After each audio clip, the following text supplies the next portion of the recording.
Soap, written by Tasmin Jahan. It is early morning. Jim, in his 60s, comes out of the bathroom with an odd look. His wife, Gwen, also in her 60s, is folding some laundry in their bedroom. Is something wrong? The soap. What about it? Well, it smells like melon and some kind of cabbage stew. Cabbage stew? Correction. It is melon infused with wild summer fruits. I don't like it. Why? Well, I don't want melon infused with wild summer fruits, which actually smells like cabbage stew, on my face. Jim, after you apply this lovely soap, you're meant to gently wash it off and then dry your face. That's how it works. And that's how you look beautiful. Beautiful. Can't remember the last time you said that to me. For the record, I know how to use soap already. So what's the real issue here? Where's my ordinary soap bar? I thought we could do with a change. Well, what's wrong with the one we normally use? I didn't want to buy the cheap stuff anymore. Well, cheap soap is still soap, Oh, you it know. was making my face feel dry. But any soap cleans the face, right? So, job done. The new soap bar is much better for the environment as well. Well, I was talking about my ordinary soap, not the environment. Oh, don't you care about the environment? Of course I do. Well, then show it. I just want to wash my face with my normal soap. You said you didn't have time to get any soap, so I obliged. Did I specifically ask you to buy a melon infused with wild summer fruits bar of soap? If you'd done that, I would have passed out with shock, as you've never said that to me before. And we've been married for almost 30 years. Very amusing. Oh, and it might help that patch where you can't grow a proper beard. I can grow a proper beard. Look. I was just referring to that little bit by your left ear there. Yeah. So, how much was it then? Oh, does it really matter? Oh, that means it was expensive. It wasn't expensive. Was it more than $2.50? Of course it was. Well, then it's not my kind of soap. Please remove it. No, I won't remove it because it was very reasonably priced. And people like us should enjoy treating ourselves now and again. And besides, there is a certain soap etiquette that people like you will never understand. Soap etiquette? Yes. Are you kidding me? Where did that come from?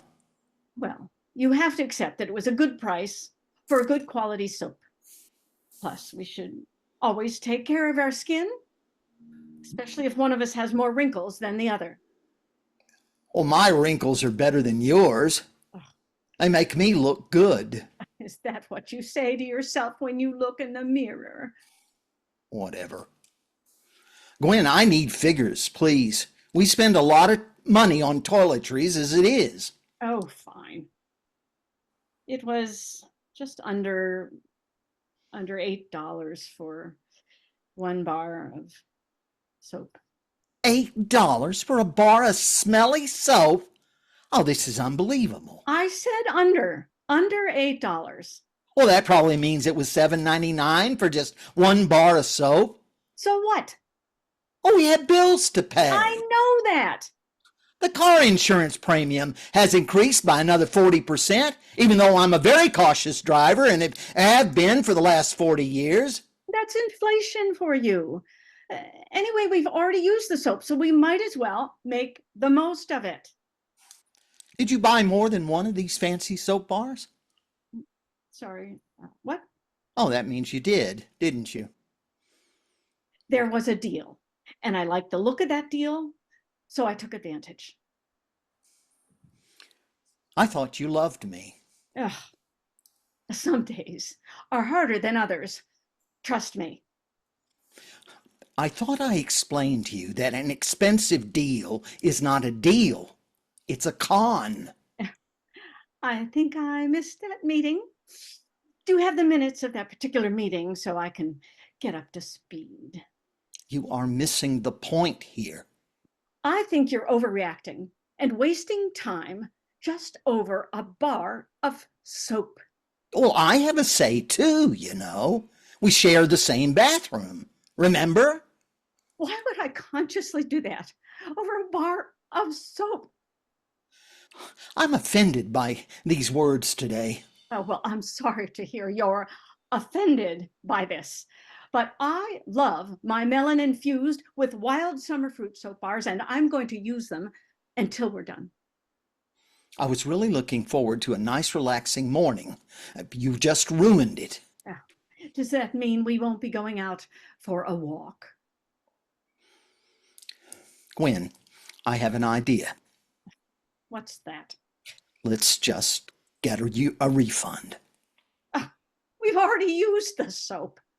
Well, I'm talking about the soap bar you haven't used yet. Out of the question. Well, how hard is that? You could say you made a mistake and you don't need it anymore, and I'm not going back into town to get a refund on a bar of soap. well, give it to me then. I'll do it when I go into town. No. I just don't get you. Oh, God. Let's move on and talk about something else. Please. Oh, I get it now. What? Who was it this time? I don't know what you mean. Yes, you do.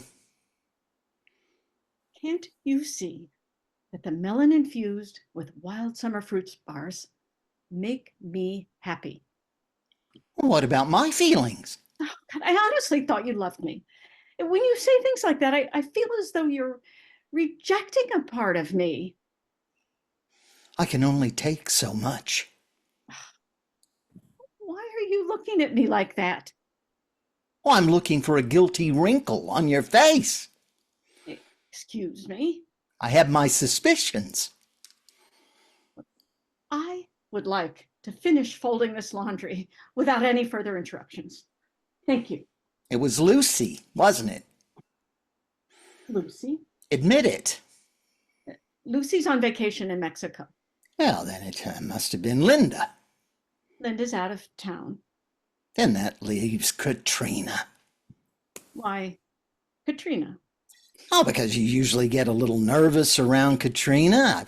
I've noticed this especially when she's buying stuff and you wish you could buy, but you can't afford because she's got more money than us. That's ridiculous. That means I'm right, aren't I? Well, Katrina just happened to be there. Uh-huh. She spotted me from the perfume section. Of course she did. What's that supposed to mean? You probably made a point of seeing her and then talking to her. She saw me first. Is that after you waved at her? I didn't need to wave. Huh? I accidentally knocked over some bars of soap off the counter and the noise attracted her attention. I knew it. She looked really nice. She's just bought a whole new summer wardrobe. Oh, good for her. That's her business. Nothing to do with us. Then we got to talking, and one thing led to another, and I ended up buying some melon infused with wild summer fruits soap bars. I wish you'd stop looking at me like that. I mean, you're getting angry for nothing. Gwen, I hate this soap. I don't want anything to do with it. This is the last straw. What now?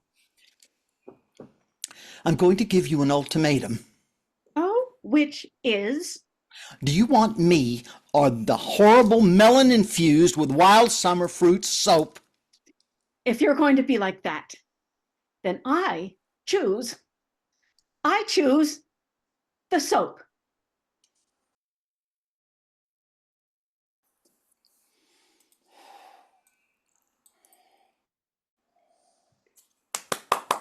Marvelous, darlings, Okay. marvelous. Bravo. The soap's gonna be gone in like 2 months. Are you sure about that? Sorry. I really liked this play. The two of you together were great. It was, yeah. I So, enjoyed it. It was very good acting. That was very funny. I love that too. Yeah. Very good. Yeah. Thank you.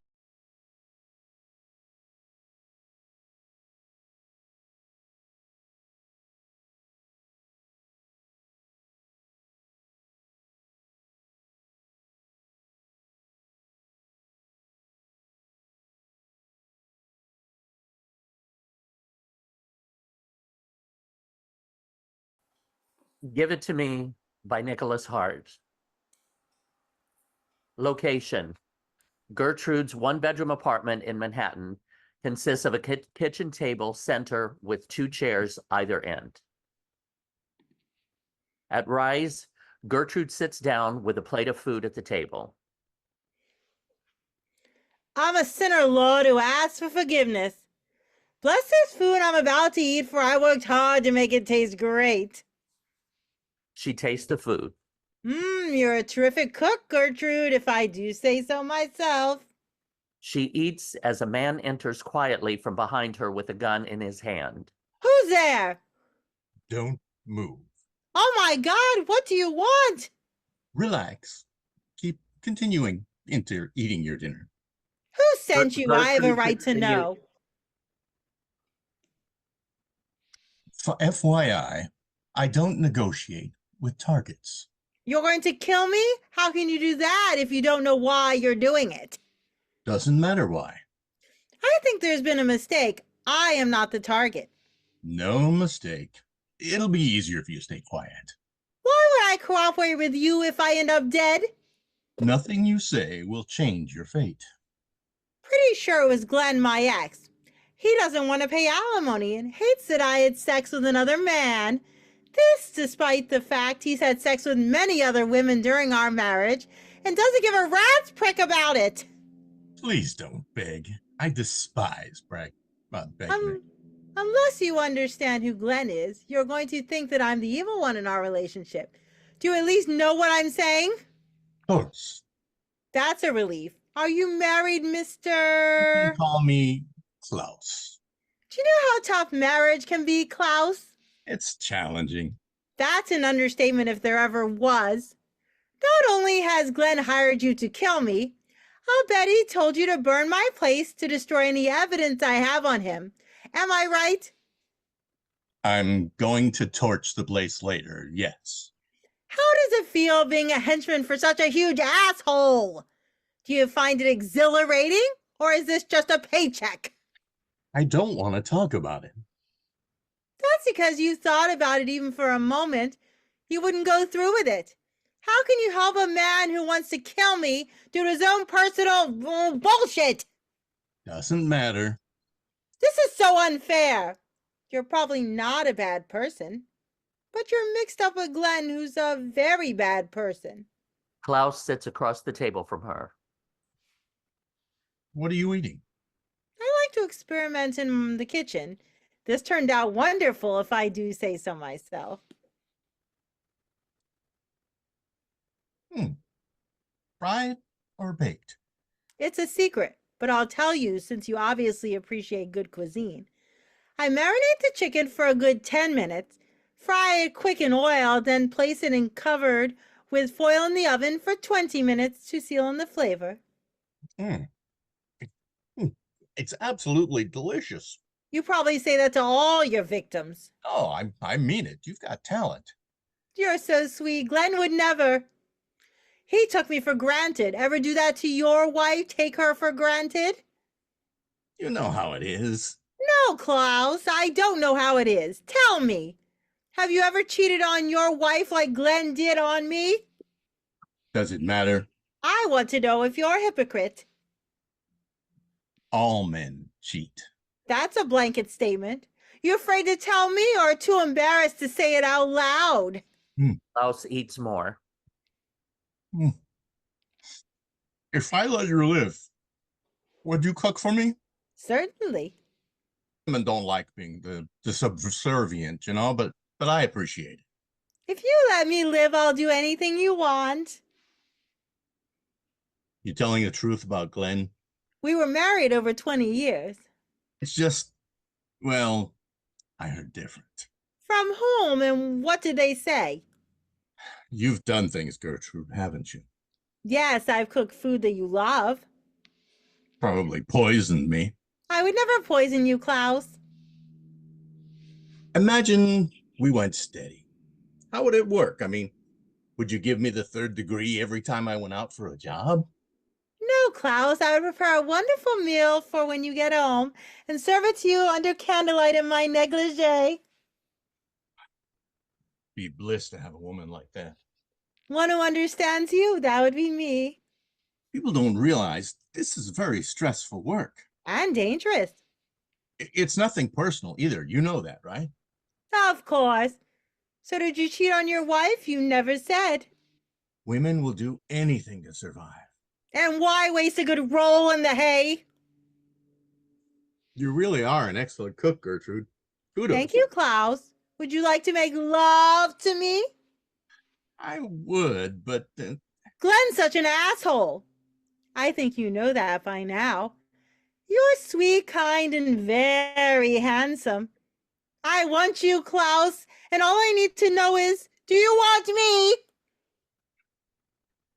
I do, but I really can't risk it. You're a real piece of shit, you know that? I offer you my culinary talent and my body, and you're just a horrible ingrate. Says a lot about a killer when he can't admit his indiscretions to someone about to die. Probably can't even get it up. Not man enough, are you, Klaus? You're feisty, Gertrude. Normally, I'd be all over you.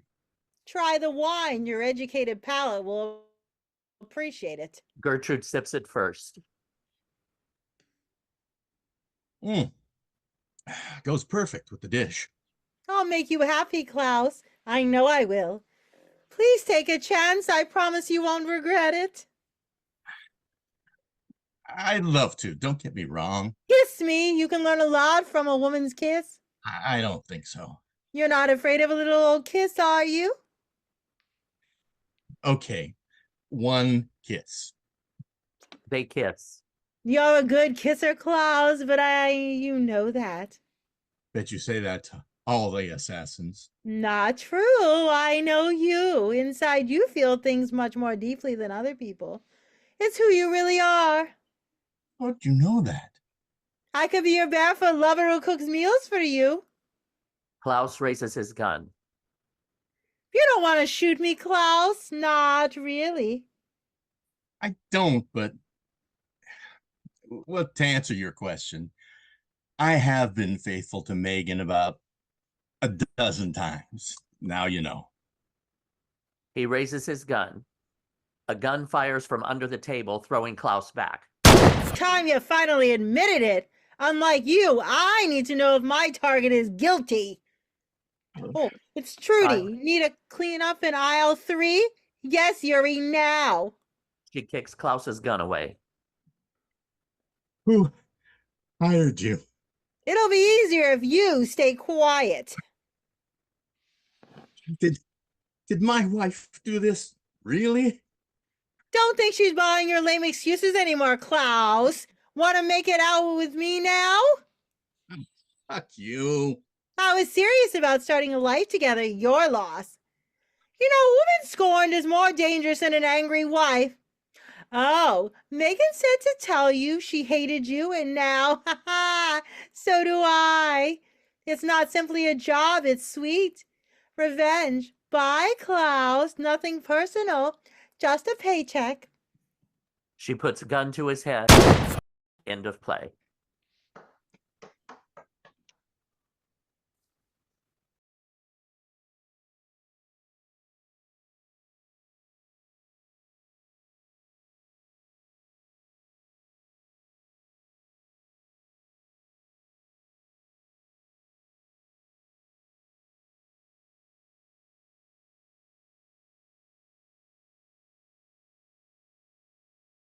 Chat with That by Rex McGregor. Setting, a barber shop. Time, the present. A barber's chair. A table with hair cutting equipment. Neil is sweeping the floor. Joe enters. Salutations. So, he went through with it. Sir is no doubt referring to Angelo. If that's the guy's name, has he gone for good? He retired last week. The damn fool. Sir must be a long-time regular. Been coming here over 30 years. Oh, impressive loyalty. Yeah, unrewarded. The guy could keep working. There's no mandatory retirement age for a barber. Well, he felt it was time to hang up the clippers. He's only 67. Oh, sir was unaware of Angelo's name, but knows how old he is? When he mentioned retirement, I asked him how young he is. Sir clearly finds Angelo's decision inconvenient. The guy should keep active for his own sake, to prevent early death. Oh, sir is empathy personified. I like stability. Is that a crime? Oh, not at all, sir. One shall strive to fill one's predecessor's shoes. Please, take a seat. Joe sits down. At least it's the same chair. Neil applies a neck strip and drapes Joe with a cloth. Familiarity is always a comfort, except when addressing a servant. Come again? One's first name is Neil, but could Sir refer to one by one's last name? Saunders. I never had reason to call the other guy anything. One assumes Sir admired Angelo's skill. He was perfect. Surely Sir recommended him to others. That's like asking a woman, do you recommend your husband as an expert lover? One may only aspire to be so cherished. Can you get a move on? Oh, certainly. What style is Sir requesting today? The other guy always knew. Basic cleanup? Fine. How long is it since Sir's last haircut? You sound like a priest. Well, one is merely ascertaining how much to remove to recreate Angelo's work. I come here once a month. And does Sir's hair grow at the standard rate? Don't ask me. Just do your job. Very well, very well. One trim and tidy coming up. Would Sir like chat with that? No, thanks. Oh, conversation is included in the price. I'm in a bit of a rush. Oh, far be it from one to doubt Sir's veracity, but as a walk-in, Sir must have been ready to wait. I was trying to be polite. Oh, courtesy is a social lubricant. It soothes feelings and feels soothing. Look, I'm a judge. I spend all day listening. The barbershop's my quiet place. Understand? Absolutely. We are a haven of rest, an oasis of calm, a refulgent refuge from the off-putting onslaught of testing testimony, eviscerating evidence, and arduous arguments. Could you shut up? Oh, well, we offer silent service on request. I'll take it. The fee is $25. For what? Not uttering a peep. That's outrageous. You can't charge for doing nothing. Oh, one struggles to keep mum. The boss introduced the fee as compensation for the effort. I won't pay a single cent extra. One is eternally grateful. Sir has freed one's voice from the loathsome tyranny of silence. Hold on. Free to rhapsodize and devise a rap, perorate with a zero error rate, use the juice in our lungs to loosen our tongues till we've chewed the fat with food for chat. Stop talking! Well, one is confused. Sir rejected silent service. I demand it without paying. Oh, the very definition of highway robbery. These days, highway robbery means blatant overcharging, a felony that will land the owner of this business in prison. Oh, dear. Let me speak to the manager. Sir is already doing so. One is the sole owner-operator. You mentioned a boss. One lied. One introduced silent service oneself. Why? You hate it. When one waxes lyrical, customers often beg to pipe down. One started charging an exorbitant fee for silence in the belief that nobody would ever fork out, and one could continue blithely blathering on. I see. But the plan backfired. Most people pay the fee. One can't explain it. I can. The constant drone of the human voice is excruciating torture. After a long day in the courtroom, I often retire to my chambers completely shattered. Has Sir considered a more permanent retirement? And condemn myself to an early grave? Well, perhaps Sir could contemplate a change of career. Grave digging might suit me, nice and quiet. And a handy self-help skill when Sir's time comes. You seem determined to bump me off. Is this revenge for your prison sentence? One hopes Sir will rescind that, now Sir knows the full story. On the bench, we're immune to pleas for mercy. Then one must embrace incarceration, consoled by the company of a captive audience. Cut my hair first. What about next month? Who will be Sir's barber when one is behind bars? Your offense was a minor misdemeanor. You'll be out in 4 weeks. Oh, glorious news. But not for Sir. You can give me a trim when you're released. Impossible. The shop can't survive unoccupied for a month. No money coming in, rent to pay. One will have to sell the place. Well, as long as it's still a barber's. I'll adapt to a new owner. Well, they might renovate, turn the place into a fancy salon, and dump this old chair. So much for Sir's precious stability. I'll buy the chair. It wouldn't be the same in a different location. I'll buy the shop. Sir would need staff. I'll hire you. One withdraws one's labor in protest.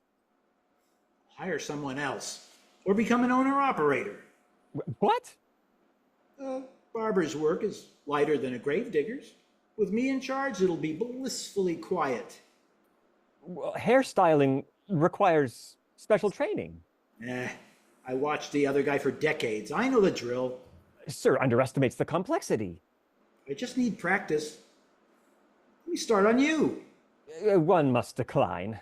Come on. Be my guinea pig. One's hair is the quintessence of one's personality. I won't report your overcharging. You'll go scot-free. With an unblemished record? Reputation fully intact. In that case... Joe seats Neil in the chair and drapes him with the cloth. Welcome to Silent Joe's Barbershop.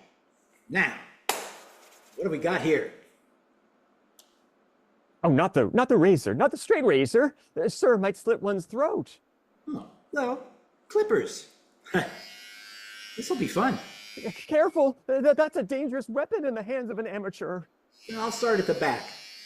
Go easy. Uh-oh, too much off. Stop. Don't worry. I'll even it up. Stop. Oops.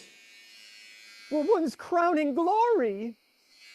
I'll fix it with a close shave all over. No.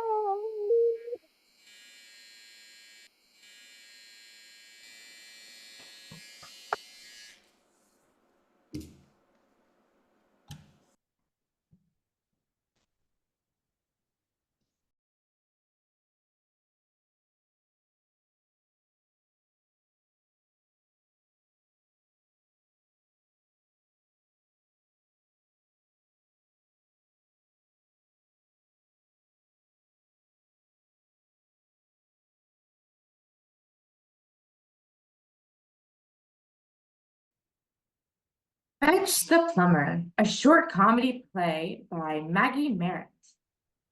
At Rise lights up on Velabeth and Valentine, who are sitting at a theater, waiting for a casting callback.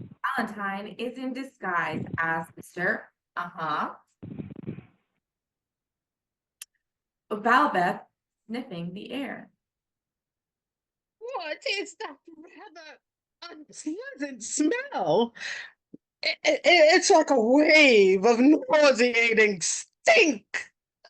Uh-huh. I swear, it wasn't like this before you came in. Uh-huh. Velbeth sniffing herself. It's me. Oh, what is this I feel? A hot, wet shine on my head and salty drops falling down my face. Uh-huh. It's sweat. No, I can't be sweating. Sweating is a sign of weakness. I can be nervous for this audition. I am Velabeth, Alana Thornton.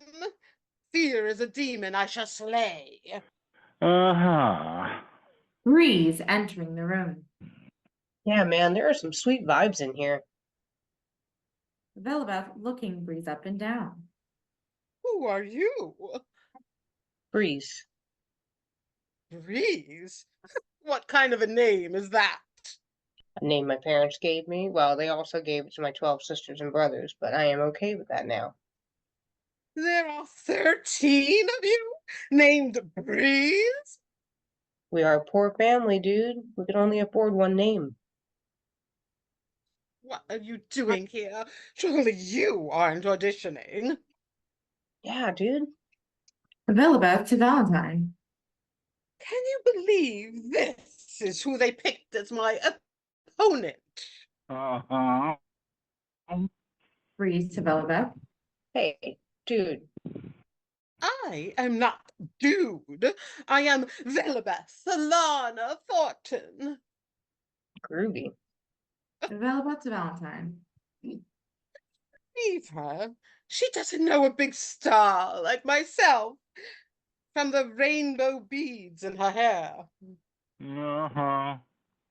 What movies were you in, Velabeth? Movies? What movies? Velabeth Alana Thornton doesn't do movies. She stars in the theater. I happened to hit it big with my role as Toiler, the toilet lid, in the biggest, baddest musical of all time. I only had one line, but I said it with all the passion and emotion I have mustered in my very being. Groovy. Aren't you going to ask what my line was? What was your line? Fetch the plumber! Sweet, dude. Velvet is pacing back and forth. It is apparent that she is irked by Breeze. What a silly little thing, sitting there all cool like, with her long hair unkempt and her baggy clothes. Her tunic is thin, and I can see right through to her. Trail off as though ashamed to say what she was thinking. Undershirt? Uh-huh. It's worse than I thought. Not only is she some hippie, a wannabe, she's uncouth too. Talking about her undershirt in public and all that. Uh-huh. Velabeth, you were the one who... I bet you she's one of these young amateurs who think they can just spring up here and get the easy roll, easy breezy, without doing so much as lifting a finger. People like that bring shame to the theater name. They make us actresses with experience look like, well, you know, Uh-huh. amateurs. Uh-huh. Ugh, what am I doing talking to you about this? I bet you're just like her, sitting there all cool like, just waiting for a moment when you can jump up and steal the main role from me. trying to make it big to buy the latest video game or something. Isn't that right, Mr. Uh-huh. Uh-huh. This is ridiculous. Dude, Velabeth! Velabeth! I am Velabeth! sorry, Velabeth. Look, you've got me all wrong. Oh, First of all, I'm not an amateur. I've been in a performance. elementary. Actually, it was a thriller movie called. A movie. Movie. Tis the most ridiculous thing. You amateurs think the theater and movies are the same. They are completely different. Aren't we both actors who fake? Fake. We fake nothing in the theater. We live it. I am so not digging your negative vibes. Negative. Negative. Do you know how hard I've worked to stay positive? Working myself sick with practicing to be just right. Going to every audition in town and praying I get the part. But only to get my roles stolen from wannabe actors like you. Dude. Again with a dude. I'm Velabeth. I say Velabeth. Hard-working actor who's trying to bring back just enough to support her cat who was very sick. Oh, my poor aching heart will break if I lose Cindy Clawford. She's the only family I have. Of course, you wouldn't understand that. I'm sorry about your cat, but don't be tripping me, man. You don't know why I want this role so bad. Oh? My dad isn't doing too well, and my mom can't support all 15 of us on her own. I need this job for them, man. It's the truth. Yeah, man. Suppose I misread you. Hey, Velabeth, don't power out. We aren't much different, really. We're both just two dudes trying to help those who we love. Bree smiles and opens her arms, offering Velabeth a hug. Velabeth looks hesitant at first, but relaxes and hugs her back. Suppose we are emotionally in tune with each other, like two souls reaching out to make an eternal bond. What? We are friends now. Right on. Breeze gestures to Valentine, who has been watching Velabeth and Breeze. Hey, Velabeth, do you find him a bit wacky? You have no idea. Valentine breaks out of his disguise, revealing his true identity. Wacky? Wacky? I am a Valentine Augustine Lamonia. Director?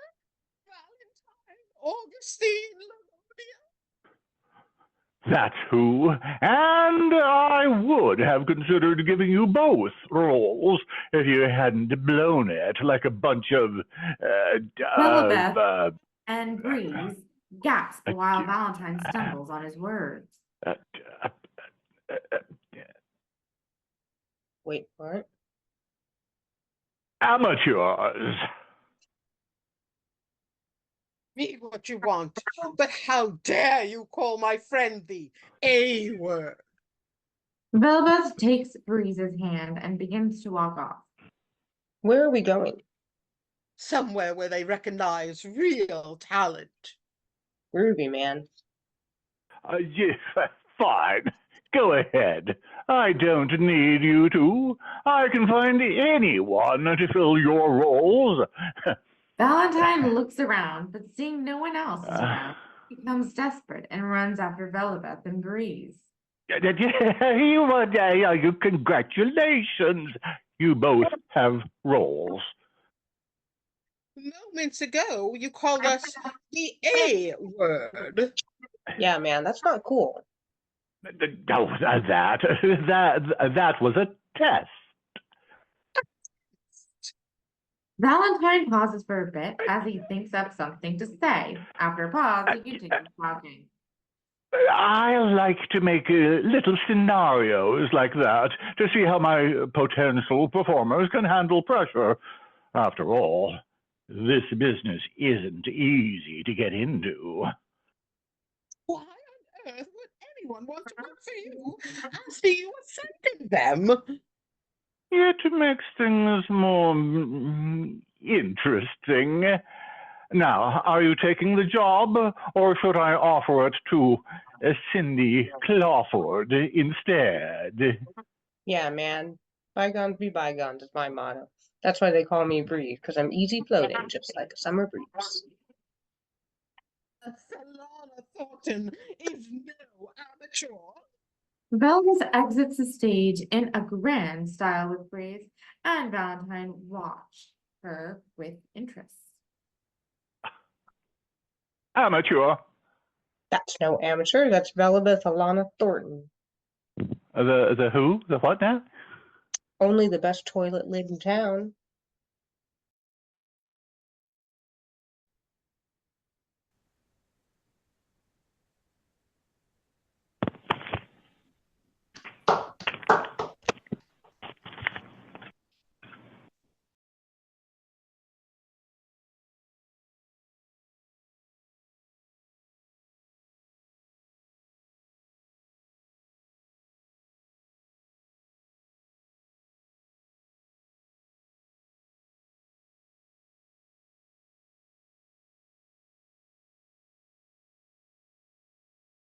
Setting, Cal Anderson Park in Seattle, Washington.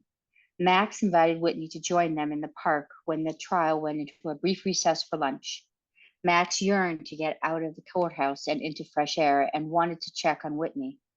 The state trial concluded weeks ago, and the federal one is ongoing. Dick's is a beloved burger joint in Seattle, known for selling meals for incredibly cheap. We have heard all your jokes. Scene 1. Whitney looks up miserable as Max walks over cheerfully with a bag of Dick's. Thank you. Takes a bite of their burger and then sips their thick milkshake. Yeah. Isn't that going to ruin your suit? No, I'm used to this. Removes their suit jacket and tie while keeping napkins close. You want to talk about it? There's nothing to say. Or I could be flippant. The only time people listen to me is when money's involved. Are you going to lose your job? I'm getting a promotion. I tried to get out of the case originally. By rights, they should have set up an ethical wall around me and put me on other cases. Denny and I haven't spoken for nearly 20 years, which is apparently enough time for lapse. I'm always trying to get out of jury duty, too. Does anyone work in the legal field? Yes, I'm a tax attorney. You're still considered. So annoying. Isn't this the same thing, kind of? Not in the slightest. Oh. Giving expert testimony isn't jury duty. There's a ton of rules. The pay is much better, and I'm more involved. Well, it must be nice to travel. I mean, not for this, not now. I'm pro hoc vice a lot, and traveling for work isn't seeing the sights. There's no time. Do you get jet lagged a lot?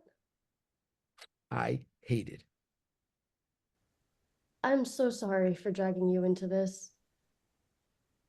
This has nothing to do with you. The trial part of it anyway.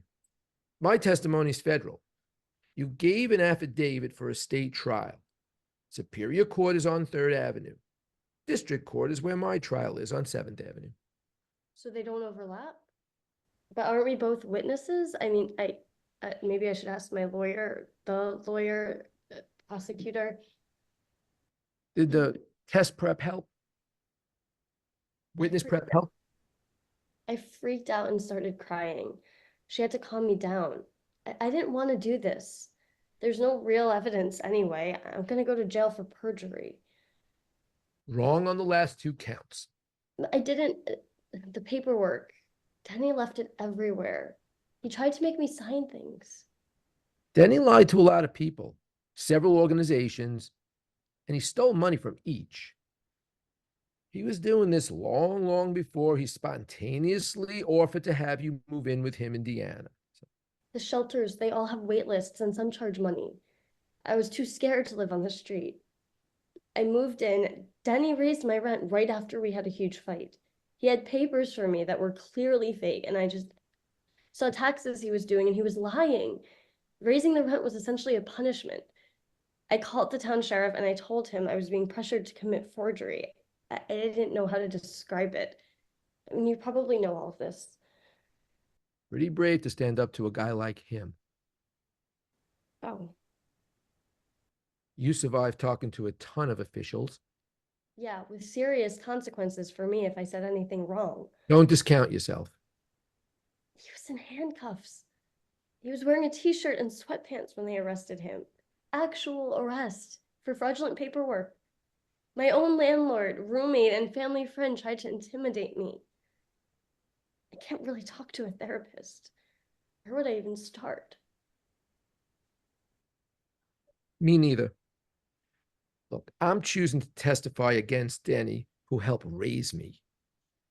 Wouldn't a therapist talk about, like, the unconscious, something complex? No, I don't think so. I believe in the law more so than in someone I haven't spoken to in nearly 20 years. But it's weird seeing Denny at the defense table. Is he leaving you alone? No, there's he's witness tampering or tried to. Angry phone messages. I told the prosecutor. He's facing a lot of really serious charges. And so does his wife, or she was. Were they dropped? Kind of. Are they dropped when a restraining order is issued? No, not at all. Deanna went berserk when the feds showed up. She tried not to let them in, tried to hide stuff. I mean, white as a sheet, eyes about to fall out of her skull. And then she turned purple with rage and bellowed at me. I mean, Deanna couldn't have known I made that call. I watched this woman completely lose her mind. Cornered me and screamed and screamed. I was trying to run away from her, and this is why I want to see a therapist. That is awful. Are spouses automatically charged with conspiracy when it's multiple financial crimes? What the fuck? No. She apparently tried to use that as defense, though. Suddenly, Max is laughing uproariously. None of this is funny, but that was ridiculous. Whitney watches Max and giggles a little. I mean, I'm glad we can still laugh. Shock laughter, Whitney. Look, Denny chose to do this. Deanna chose. She chose her actions. This isn't your fault. It isn't my fault. It's only their fault. We need to remember that. What's your living situation? Extended stay hotel. They have a kitchen, laundromat, internet, so I'm all set. I sold some things to make ends meet. Well, Esther and I are moving back to Seattle. It's expensive here. The suburbs are cheaper than the city now. Who'd have ever thought? We bought a house with 3 bedrooms. Esther and I talked a lot, and we want you to live with us. Why? Because you taught me to read. Because you encouraged me in whatever I wanted and helped me with homework.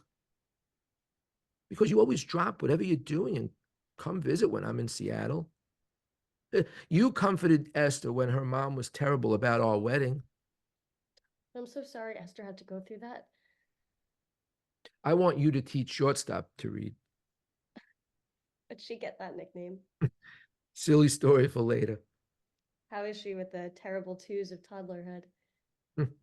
Never a dull moment. I am. It's. When do I? Next week. Closing arguments, trial ends, paperwork exchange, Esther rents a truck, and you have a roof over your head. Denny and Deanna are probably going to prison. You and I helped put them there. What they did was wrong. I'm surprised I haven't had a heart attack from the stress. Moving in with you, thank you. That's generous of you. There's going to be some growing pains, but that's part of it. Welcome home. To you too.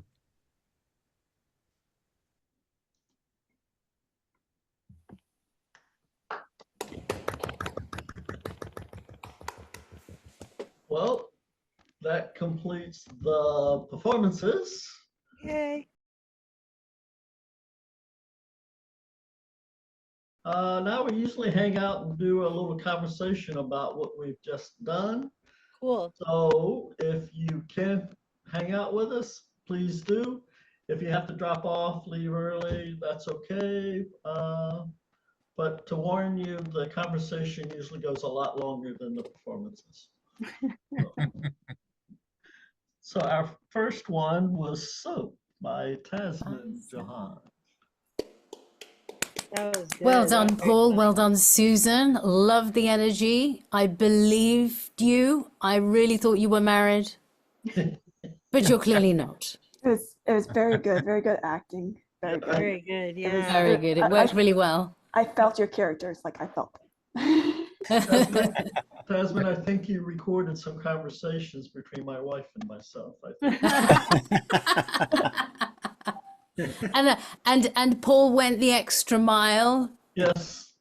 That With was his first nude, though. I think Chuck Lacey came in one time without any clothes on, didn't he?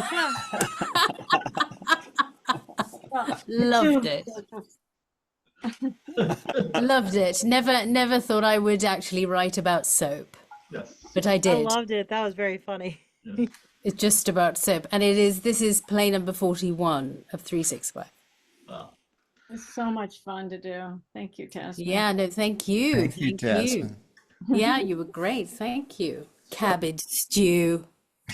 So, Tasman, we know you've done 365 plays, but that was just for 1 year. So how many plays would you have altogether? Altogether, Yes.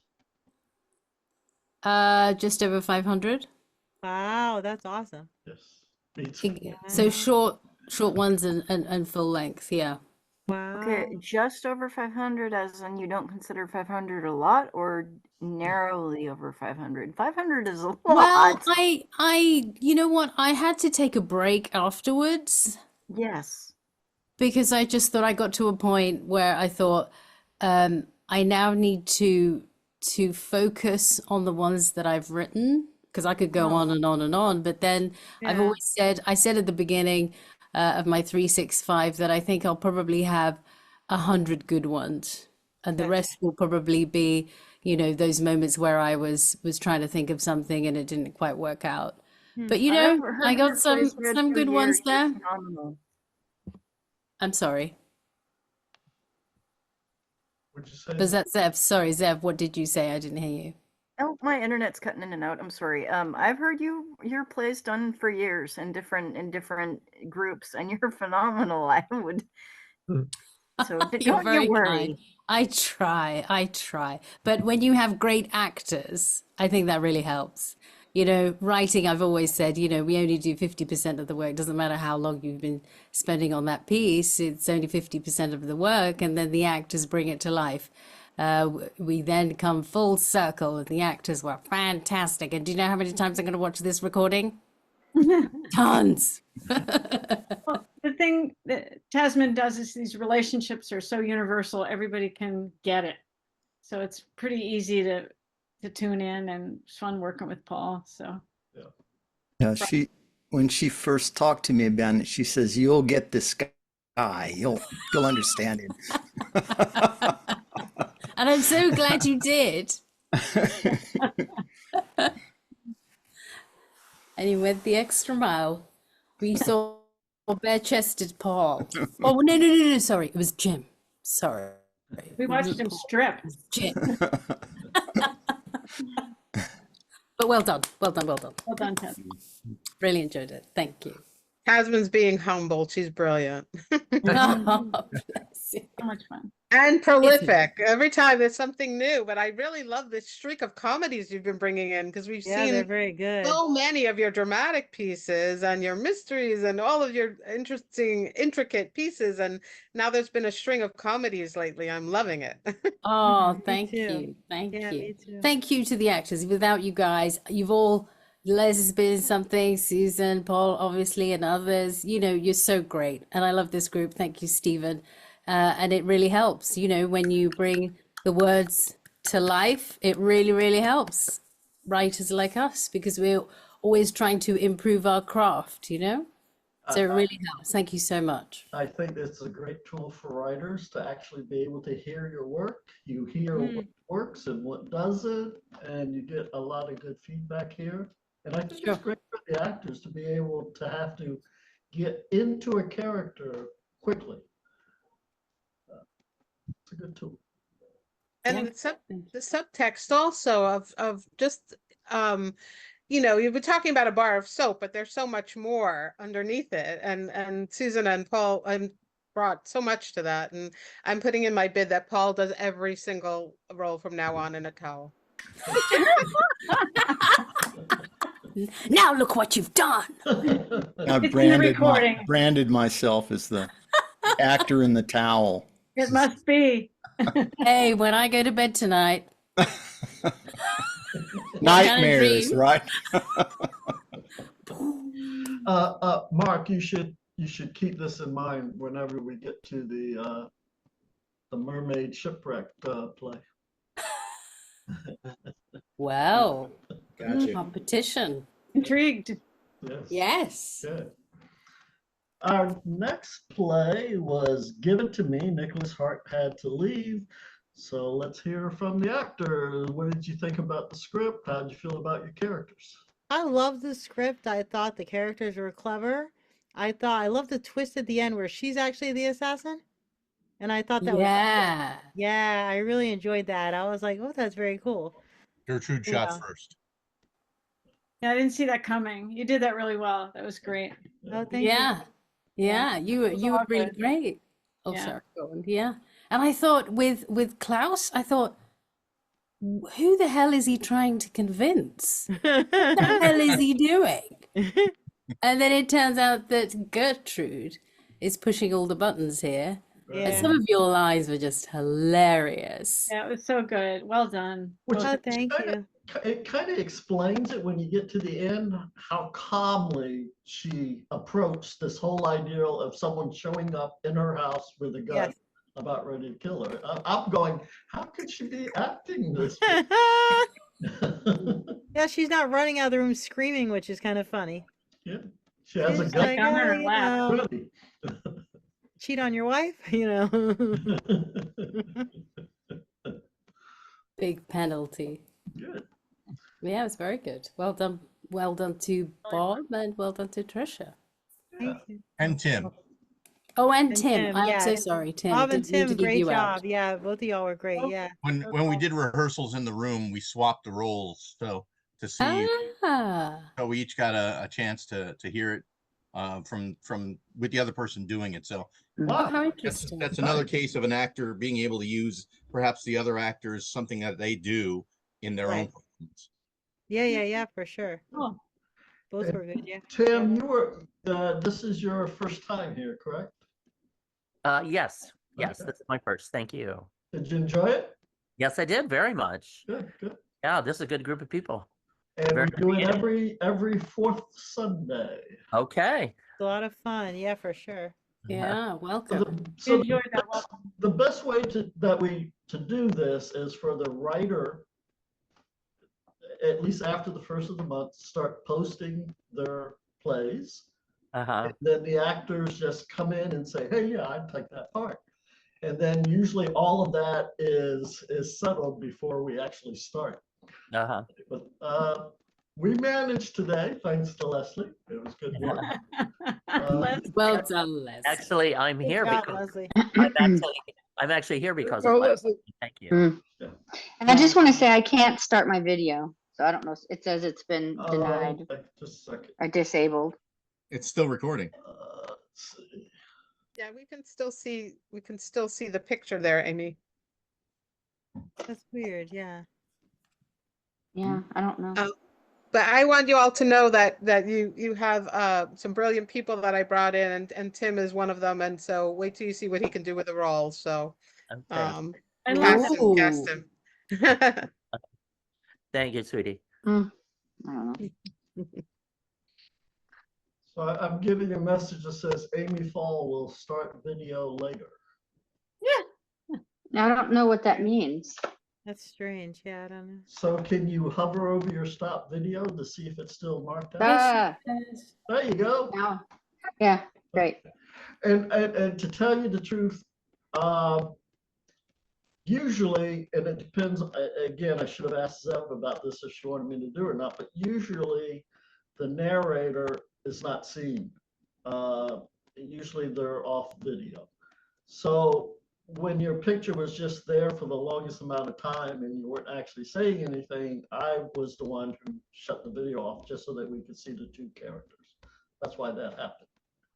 Oh, okay. For what it's worth, that totally slipped by my focus. Everybody was phenomenal, and that didn't enter my brain at all. I was going, this play works. Look at how great these people are. And for all I cared, Amy, your video could have been on the entire time, and you could have started doing a little dance, and I would not have minded in the slightest. And that's not a hard rule either. It's really up to, you know, the director how they want their piece presented. But it's just usually Yeah. we've been doing it. And I'm sure it can come out in the editing anyway.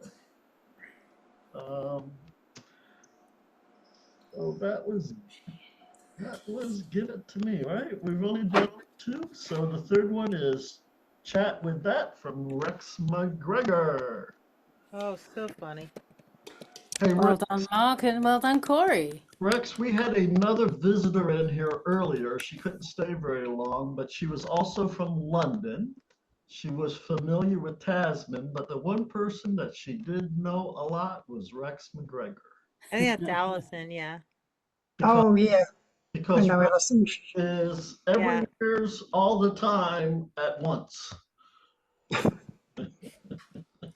I think there are more than one 20 Rexes running around. I think he's actually I think he's an AI. AI, God. Rex is also so prolific, writing play after play after play. So clever and funny. Yeah, and- that was very clever. That was very Entertaining us all the time. And this character, this is not the first time that character has appeared, right? That Neil character. No, Paul may remember playing Neil in Fit for a King, where he was I cabin thought I steward. recognized something sounded similar. Yeah, Yeah, to my memory, yes. that was the one where Chuck was doing his topless one. Yes. Oh, yeah, yeah, yeah. Yeah. I remember now. Yeah. That was funny. Yeah. So was it just the name you were using again, or was the character the same? No, this is actually the third. This is the third time I've used Neil. So he started in a longer play, which we haven't presented here because it's a little bit longer than the others. Okay. But he's such an enjoyable character that I've put him into different roles. So he started out as a store, a furniture store worker. Then he was on a cabin ship. Now he's in a barber shop. Who knows where he'll be next? But as long as it's a servant's role, he's happy. Yeah. So Tasman, have you started reusing some of your characters from one play in another one? Have I done that? I may have done it accidentally, but I do come up with. I may have done it accidentally, but not deliberately. I try to find new names, and then I question myself, why did I use this name? Because some of the names I can't even pronounce. And I thought at the time, whoa, this is going to be great. I'll use this name. And then I go back to the play and said, how do I pronounce this? Oh, yeah. So, in answer to your question, perhaps. Okay. And there's certain names that I like, so I just reuse them. They're not the same characters or anything, but the names, I reuse them. But I made a decision this year to use the list of names from 9/11. Oh, wow. Ah. And so I started going, I have the list, and every time I use the name, I will put a little star next to the Yeah. I've used them. Bye, Lisa. Bye. Thank you, Lisa. I think, sorry, we're just going to digress a little bit talking about names. I think the worst, no, they're not the worst. The most hilarious and absurd names I have used in my political satire, which we can't really do here. They're just, I'm just going to say they're funny. I thought they were funny at the time, but they are just names that I'm pretty sure nobody else would use. Oh, But I stuck with them anyway. okay. And I'll leave it at that. Okay. All right. All right. Question for the writers. I have a question for the other writers. Because I know for me it's different. I feel like sometimes the characters name themselves. Do you name the characters, or do you feel like they name themselves? For me, I think I name the characters, but before the 9/11 decision, usually what I would do is think of the character type. And Yeah. I would look for historical names that kind of represent that character, and then use the name to be part of it. Sometimes. And then sometimes I just use them because I heard a name and it sounded interesting, or I pull out a name. You know, if I got a real bad guy, I might take a name from somebody who insulted me in high school. You know? Yeah. Interesting. Revenge. Revenge naming. And Right, exactly. there are just so many wonderful names out there. Archaic ones are great, the modern ones are great, and ones that I actually made up. And then, you know, unless I get a note from someone saying, why the heck is this character called that? I don't think I'll be changing anything. But yeah, the Brit political satire, sorry, just a taster. I think it's the Home Secretary. So I don't know what the title is in the US. I don't know. Home Secretary, Secretary of State, perhaps you say. I don't know. So he's called Cacti Epic Prick. Clear how Sorry, you that's feel funny. about him. And I'll leave it at that. And my mother, when I told her about this, she said, you shouldn't write it. And Oh, guess yes, what? you should. I did. Oh, yes, you should. Yeah. Got enough stuff going on here. That's for another day. Yeah. Okay, I gotta step out, but so good to meet everybody. I love this. It was great, Please. and I'll be seeing you in future ones. Thank you. Thanks, Thanks for Tim. joining us, Tim. Bye-bye. Thank you. Appreciate Lovely you. to meet you. Actually. Take care. See you next time. I gotta feed and walk my dogs this time, so I will see y'all next month.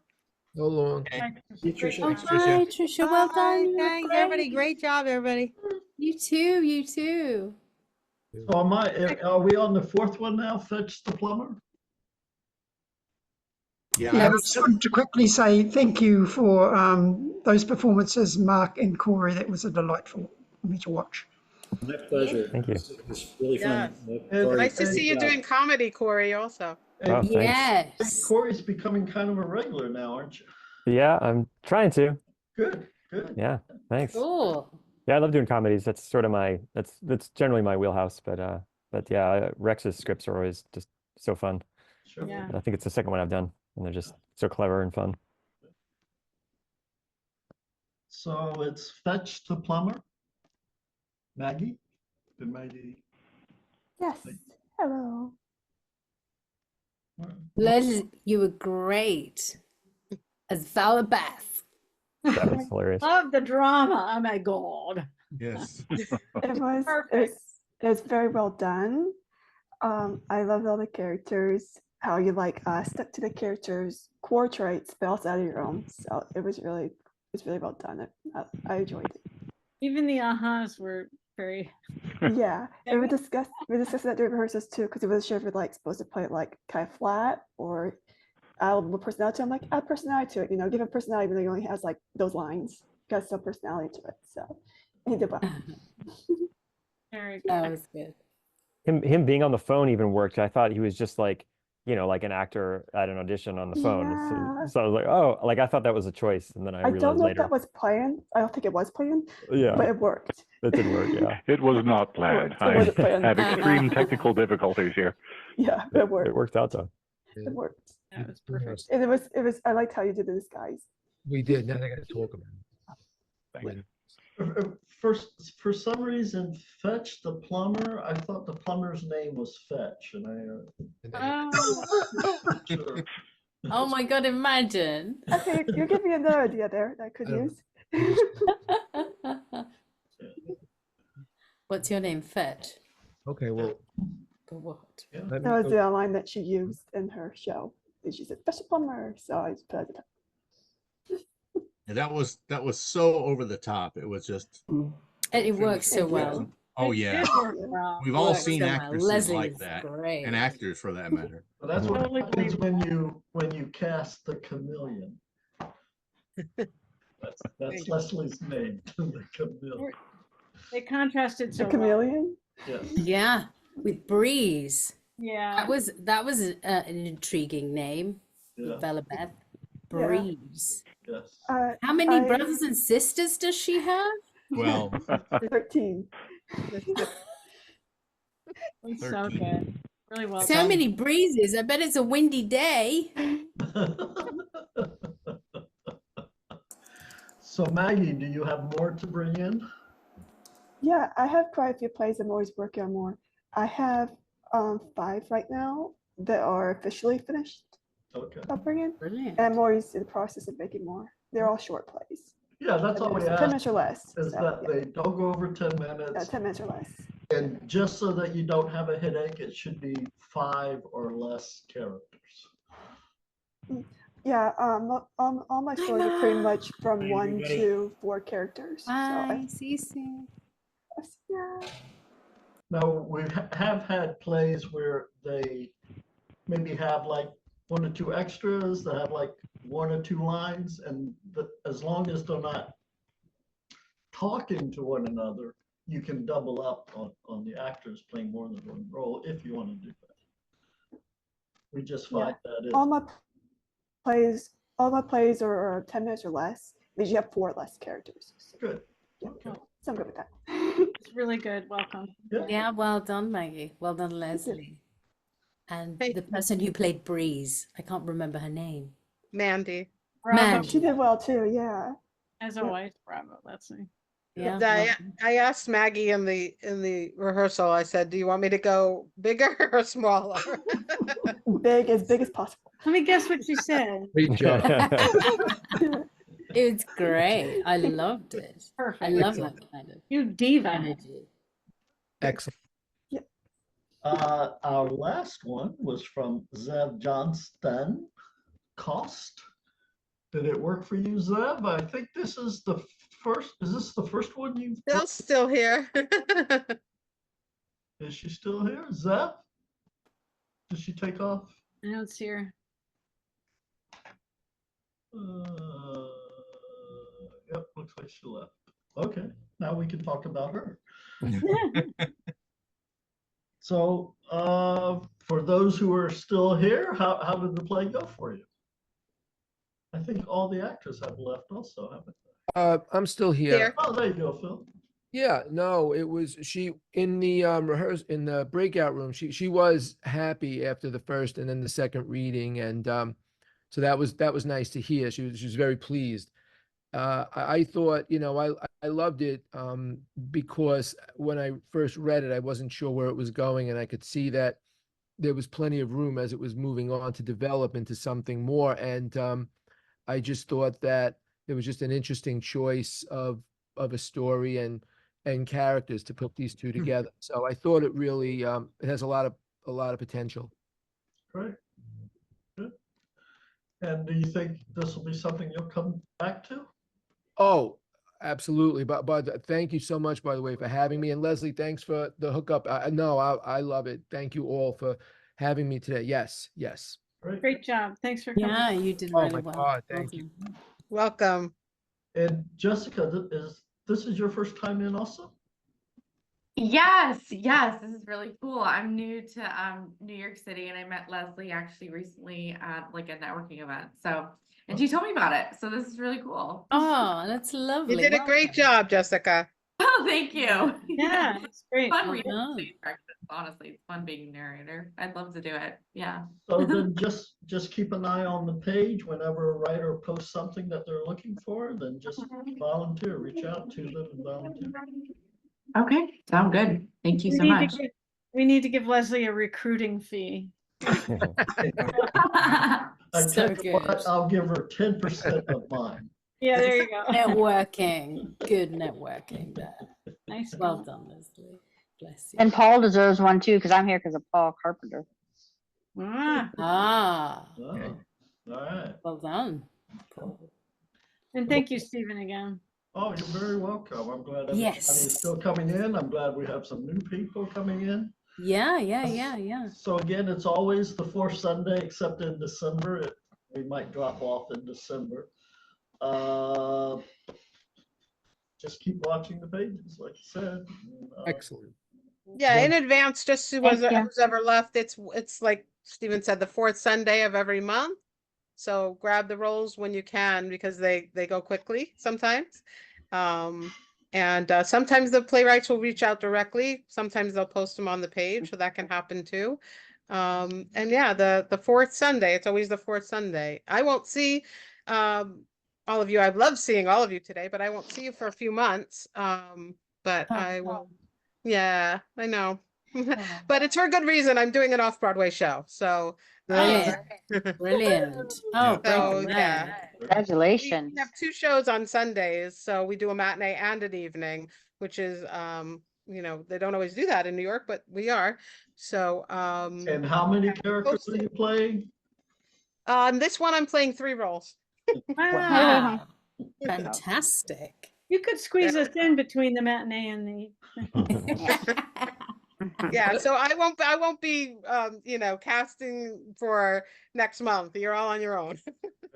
Oh, Hey, hope it Leslie. goes really well. I know you're going to smash it. And the next performance will be May 26th. Yes, in my planner. May 26th. Yeah. And I think I have my casting for May and June. Ah, Nice. It's already- I have mine for May. I'm in for June, right? Yay. So Stephen and Tasman, let us know who you've already collared so that we don't embarrassingly ask them again. Okay. Oh, okay. No, we'll put it up after the 1st of May. I'll just put it up on the page. So, Okay. so Susan, are we down for May or June? I can't do May. I have a wedding I have to go to, but June is good. Yes, please. Now I can't remember if Michelle is free in May or if we're doing hers. Is Mark Jeffries still here? No? He left. No, he's left. Okay. So I might be using Mark and Michelle in June, which means the play with Susan won't be until July, so May is probably open. Okay, so I can do June for somebody else, whatever. It's all good.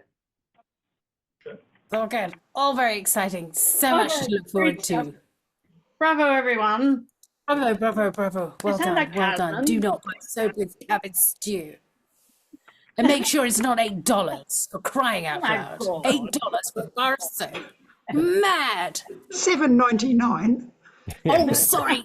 Under See, I get that you have to buy that you have to buy more than one because it's on sale. Yes. I say to my wife, well, if you don't buy 2, you save even more money. And expensive. It was expensive, but expensive. If it's a deal, it's okay. Right. No, it's a con. What was the line where he said, like, I don't need, what was it? Like, I don't need like lessons on how to use soap or something like that. I love that. Yes. Oh, in the beginning. Yeah, towards the beginning. Yeah, she says how, putting it on your face and then you're going to look beautiful. And he's like, beautiful? You never said that to me. And they've been No. married 30 years. A little after though, he's like, I don't need. I wish I could remember. I almost wrote it down because it was so good. He's like, yeah, I don't need to be. That was it. Exactly Yeah. what he said. I don't need Yeah. lessons on how to use soap. That was it. Oh, okay. I Oh, remember. yes. Okay. Well done, Stephen. Yeah, Well done. yeah. I was trying to frantically think, okay, which line is I was it? waiting Yeah. for Paul But I to love step in on how that one. I love how she was liberated at the end and she chose the soap. So Yeah. there, Jim. So there. That's what ultimatums get you. Yes. Good point. Oh, what a beautiful marriage. Thank you so much. Peer pressure will get you every time. Sorry? Peer pressure will get you every time. Oh, it was Katrina. It was her fault. But all good. All good. I'm going to jump off now. Thank you so much, everyone. Absolute pleasure to meet you. All new faces, beautiful faces. Thank you so much. And see you next month. Thank you, Stephen, Tessa. 26. thank you so much. Thank you. Absolutely.